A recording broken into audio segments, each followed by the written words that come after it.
What's up, everybody? Welcome back to the channel.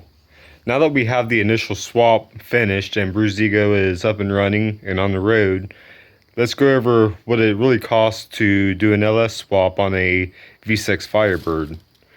The number one thing when people ask about prices of doing swaps on the F-body pages I'm on, which I love all the F-body pages to death, the number one thing you see is it's cheaper to buy a V8.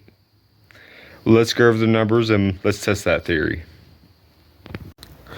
Alright guys, so here's a list of everything I needed to do the swap. First, I bought the car, $600, running and driving. Had a V6 with a T5 5-speed. If you guys look back in my catalog, there's actually a video where I took it out to the track, and it was fun, but I wasn't impressed with the V6 at all. So, first thing you're going to need is a K-member.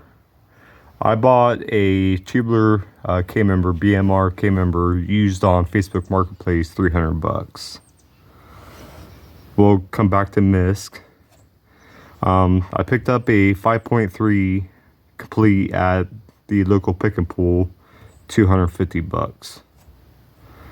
I picked up a LS T56 for $1,500. Picked up the headers and exhaust, the same guy, $300. Of course, those are used. F-body oil pan, you're looking at $200.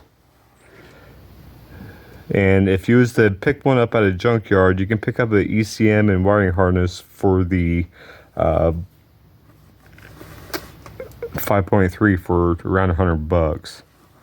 So that puts my total at $3,450 for the initial swap itself. I didn't end up using the ECM and wiring harness I had. I still have it though. There's absolutely nothing wrong with it. I could wire it up and fire the car up right now. But for the direction I'm going with Bruised Ego, I went ahead and picked up a Holley Terminator X for $1,100. And I picked up a Tick Master cylinder for $325. And I'm considering those upgrades because they really weren't needed for the swap.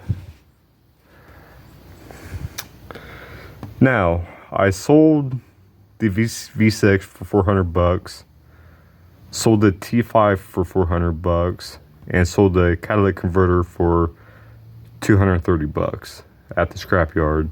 So that gave me $1,030. So you figure the total on our initial swap is $3,450. minus the $1,030 that I got for selling the old parts. That brings our total cost to $2,420. Then you add $1,425 for the Holley Terminator X and the Tick Master cylinder, and that brings our total cost to $3,845 as it sits. 5.3 T56 6-speed Holley Terminator X with the Tick Master cylinder.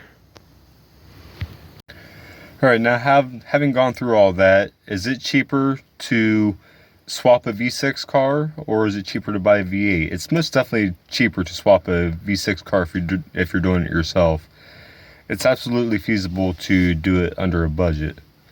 If you're paying a shop to do it, I can see it being a lot more expensive and probably not as feasible, but the way I did it, absolutely feasible. You're not going to pick up a running V8 T56 car for the price for the money that I've got in this car.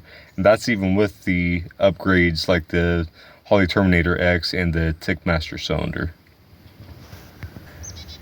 That being said, I do still have to do some upgrades on the car. Right now I still have the V6 fuel pump, and it will run the car and it'll idle, drive just fine.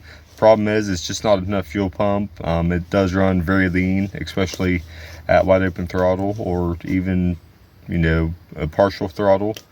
So I'm definitely going to have to upgrade that. Other than that, though, I really don't have too much money into this swap. So to all the guys out there that want to swap their V6 cars, go for it. But that's going to pretty much wrap up this video, guys. Just a real short video.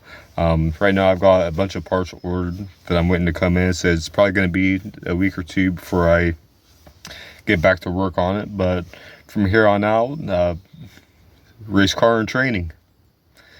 Now we're going to start doing some other add-ons and making this thing faster. Thanks for watching, guys. Comment, like, subscribe. We'll see you in the next video.